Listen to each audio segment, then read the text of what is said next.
የሪሜዲያል መግቢያ ነጥብ ይፋ ሆነ። በዚህ ቪዲዮ በዝርዝር ነጥቦችን የምንመለከት ሲሆን ቻናሉን ሰብስክራይብ በማድረግ ጀምሩት። ከመስከረም 5 በኋላ የኢንትራንስ ውጤት ከተለቀቀ በኋላ በጉጉት ሲጠበቅ የነበረው የሪሜዲያል ውጤት በአሁኑ ሰዓት የተለቀቀ ሆኗል። ዝርዝር መረጃውንም ደግሞ የምነግራችሁ ነው የሚሆነው።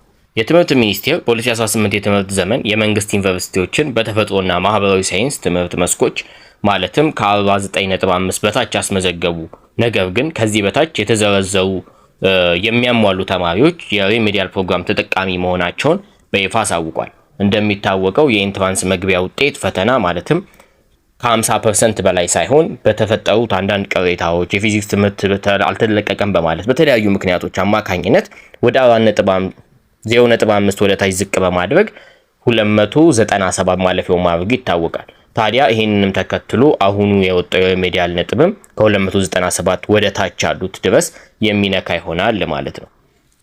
ስለዚህ ነጥቦቹን በዝርዝር ስገልጽላችሁ አንደኛ በሁሉም አማራጮች ማለትም በግልና በመንግስት ተቋማት ማለት ነው የሪሜዲያል ፕሮግራም ለመከታተል ተማሪዎች እንደተፈተኑት የትምህርት አይነት ብዛት 33 ከመቶ እና ከዚያ የተቆረጠ መሆኑን ተመላክቷል። ከዚህ በፊት በሰራውላችሁ እስከ 50% ሊሆን ይችላል የሚል ነበር። አሁን ላይ ግን በደረሰን እንዲሁም በተቀመጠው መሰረት 33% እና ከዛ በላይ ያመጡ ተማሪዎች የሪሜዲያል ማለፊያ ውጤት ማግኘታቸው ታውቋል ማለት ነው።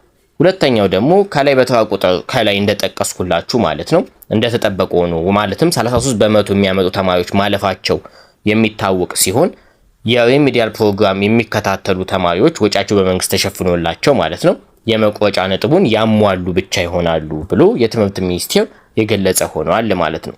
የመቆጫው ነጥቡንም በዝርዝር ስንመለከት የተፈጥሮና የማህበራዊ ሳይንስ ወንድ ተማሪዎች 216 ያመጡ ተማሪዎች ማለት ነው 33% 216 ይሆናል።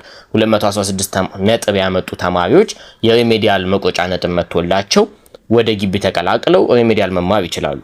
የተፈጥሮና የማህበራዊ ሳይንስ ተማሪዎች ደግሞ 204 ማለፊያ ተደርጓል ማለት ነው።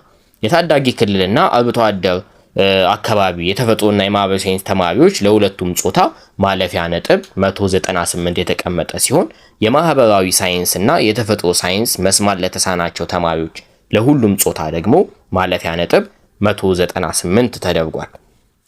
ከዚህ በተጨማሪ ማህበራዊ አይነ ስውራን ሁለቱም ጾታ 165 መቀመጡ የትምህርት ሚኒስቴር አሁን አሳውቋል ማለት ነው። ይሄ መረጃ የወጣው አሁን ከሰዓታት በፊት ይሄን መረጃ ላልሰሙ ጓደኞቻችሁ በሙሉ ሼር አድርጉላቸው። ከዚህ በተጨማሪ ማለት ነው አባችሁን ስለቆያችሁ እናመሰግናለን። ቻው ቻው።